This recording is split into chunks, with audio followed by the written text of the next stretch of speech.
about how we've gone backwards, I mean, that's what really breaks my heart and just makes me, you know, so sad to see that they were trying to regenerate their own communities and fight the system.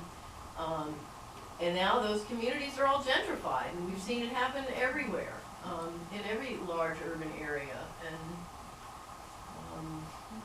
but it's not only the communities. You see now that those people that are carrying the Confederate flag, now they're the enemy again.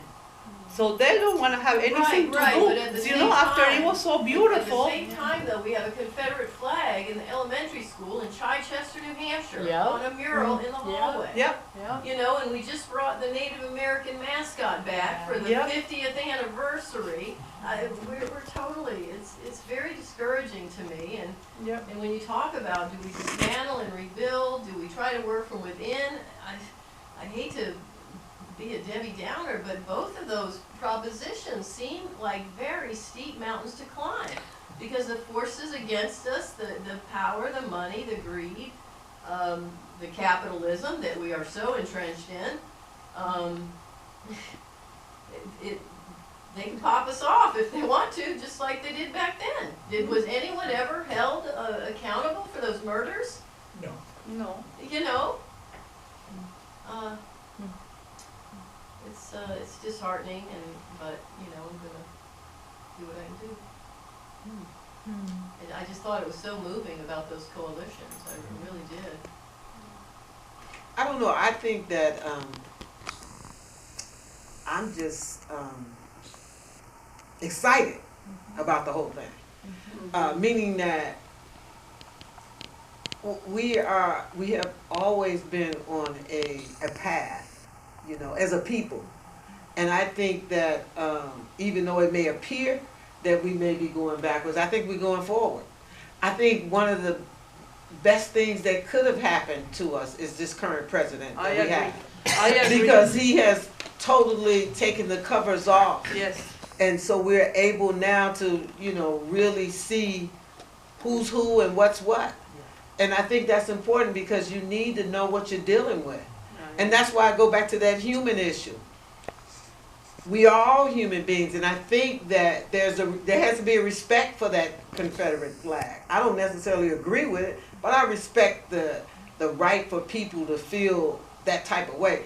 But not when you come to dehumanizing people. It's okay for you to like the flag, but it doesn't equal you get to dehumanize me or others. So I think there's a way to separate that. I do. And I think one way is to continue having dialogue, continue having movies like this.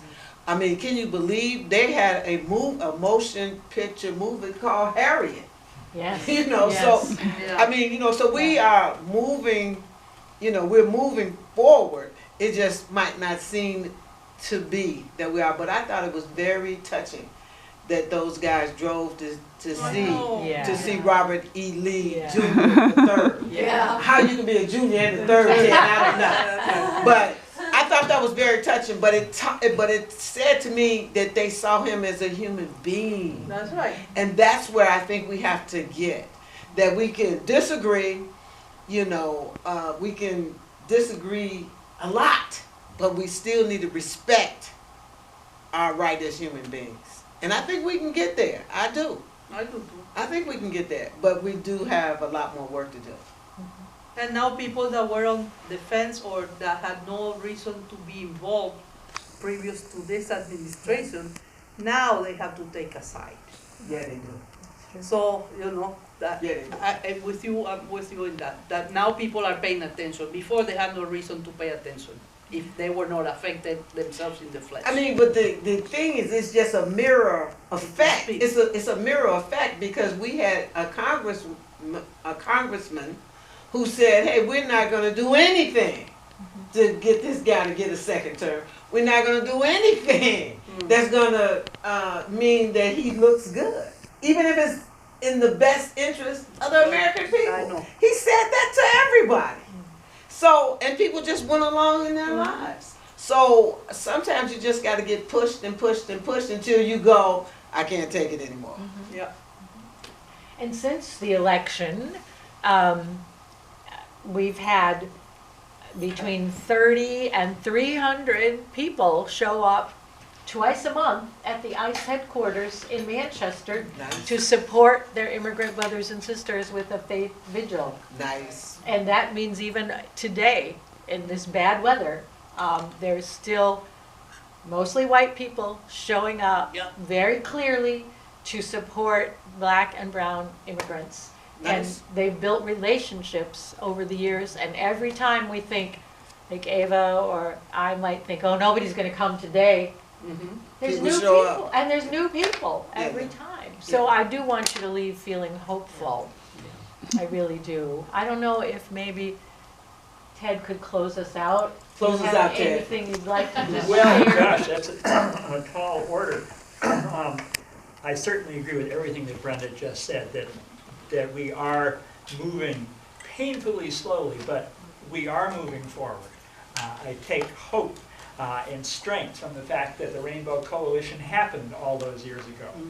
I well remember that it wasn't just Chicago, and it wasn't just the Black Panthers and the Young Lords and the American Indian movement. It was all of it together at the very time that the Nixon administration was going into their second term.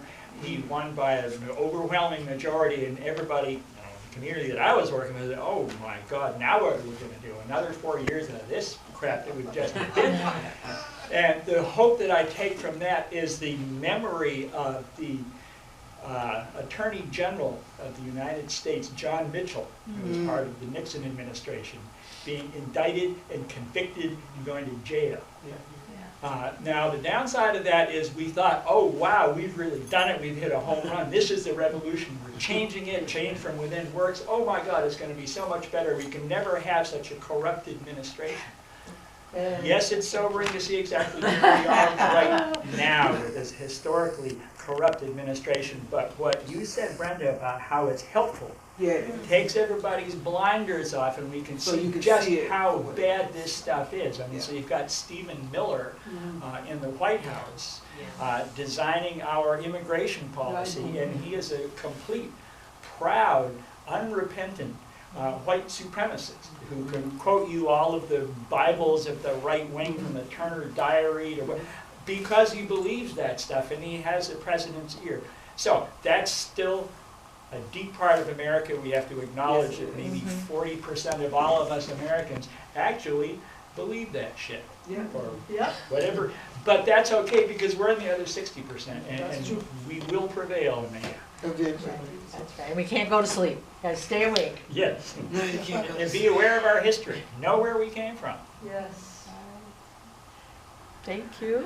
Thank you. Thank you. Sarah Jane, I would just ask what's next happening with the GSOP project? What's the next activity? Well, it's always the first Tuesday of the month at the ICE building in Manchester at 9 a.m. There's always people there vigiling in support, and lots of other stuff. I'll give you my card, and you can call and look at the website, and there's Okay. always something going on, and everyone's What's always the web welcome. address? Yeah. What's the web address? GraniteStateOrganizing.org. Yeah. So, thank you all for Thank you, coming. Jen. Thank you all. Thank you.